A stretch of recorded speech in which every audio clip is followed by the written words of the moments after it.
During my senior year of high school, I had a choice to make. You see, in my senior year, we had a senior project. In this project, you had to create a physical product that manifested your research over the year. So I chose to create a novel. Now, I could have made any novel. However, in the end, I wanted to go with a fantasy setting. But not just any fantasy setting, an Isekai fantasy setting. Now, I had another outline for a romantic drama in modern day, but in the end, I instinctively went for the Isekai, transport to another world shtick. It wasn't until later that I realized I had done it. But I kept writing the story because I enjoyed the setup. But why did I and many other writers jump at making an another world story? Well, there are a lot of reasons, and not just originality. Okay, let's look at what makes a another world story an another world story. Most of the time, the other world can be classified under the fantasy setting, sci-fi or regular.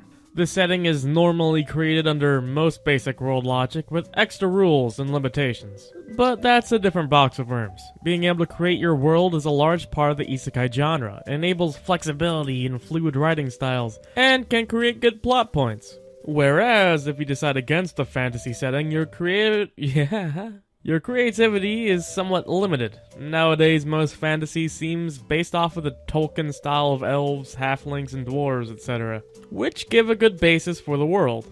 This enables your readers to feel somewhat more familiar with your world more immediately. There's more I can go into, but for time's sake, I'll move on to the next topic.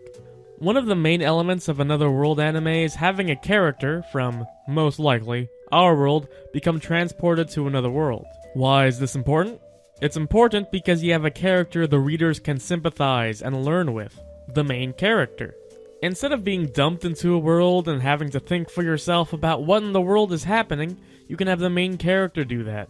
It increases the ease of understanding and works as a medium between the reader and the new world the writer has set out in front of them. This is especially true in isekai stories done in the first person rather than the third person, because then the thoughts and machinations of the protagonist's mind are easily set out upon the table and ready to feast upon.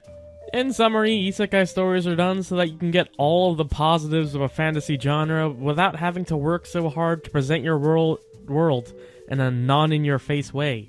It's kind of a shortcut. Now, is this lazy writing? You could say so, but depending on the author, you could also say that this was just part of the vision, and the story couldn't have happened this way because he wanted a certain symbolism or something. You can't really know.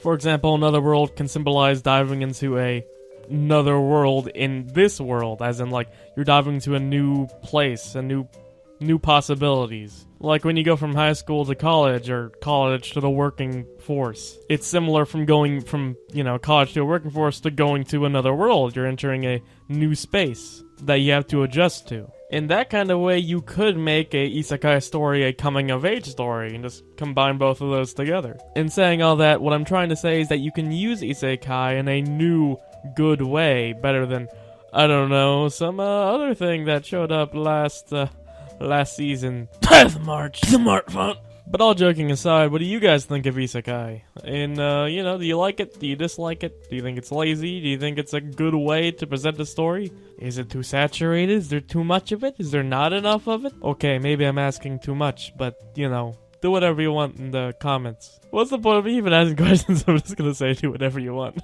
Anyway, thanks for listening. See you guys next time.